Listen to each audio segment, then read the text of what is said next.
The management of acquired resistance to an EGFR inhibitor is always a complicated dialogue with a patient. I have one patient who's developing growth of a mass. The mass, in fact, is now bigger than it was in the beginning, but he's working.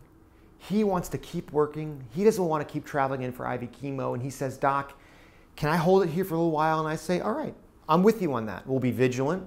I trust that you're going to call me if something gets worse."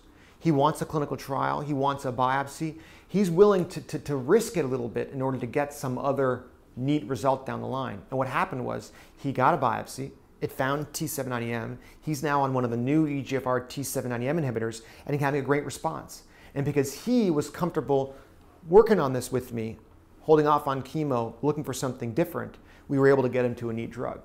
Another patient maybe isn't a good trial candidate, maybe has a recent malignancy and therefore is going to be excluded from trials, or has brain metastases. Another patient, we can't focus on trials so much and maybe is a little more nervous and doesn't want to play that risk. That patient, I'm very comfortable starting chemotherapy. It's standard of care to start the chemotherapy and say, look, we've got a real option right now that's commercially available. Use the commercially available option, start pemetrexed, and we'll save the experimental stuff for down the line.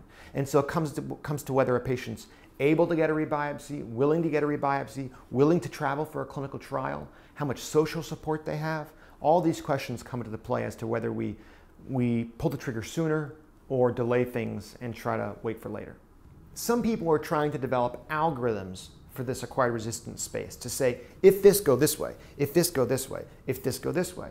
And I don't believe in that. It's not that simple to know we can go in this direction versus not. It's all a lot of clinical wisdom. And therefore, the way I see it is there's a stepwise series of questions.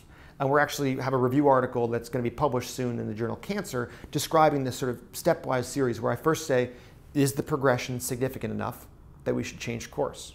Okay. Next question, is the progression localized? And maybe we can get away with brain radiation and then going back on the drug. Next question, is the patient a good candidate for a rebiopsy to look for small cell, to look for T790M? Next question, is there a clinical trial available for this kind of patient, given that there's no clear standard of care based on good data? And after all that, we finally say, is it now time for chemotherapy? And if so, with erlotinib or without? And you should ask each of those questions for your patients, but it's very much a personal decision with the patient to decide at which point you continue further down or you stop and stay on the drug and save the next question for later. One controversial question is whether there's a role for surgery or radiation for a patient with locally progressive cancer. So let's say a single lung mass is growing back. They have stage 4 disease. They clearly have hidden metastases somewhere, but all you can see on scan is one mass growing. In that patient, should you do some radiation to try to sort of control that single spot in order to make us all feel better and then go about your way and get back on the erlotinib? My personal practice is not to use surgery or radiation routinely in those patients, because what I know is you can just hold your horses and they'll probably do fine. But that one mass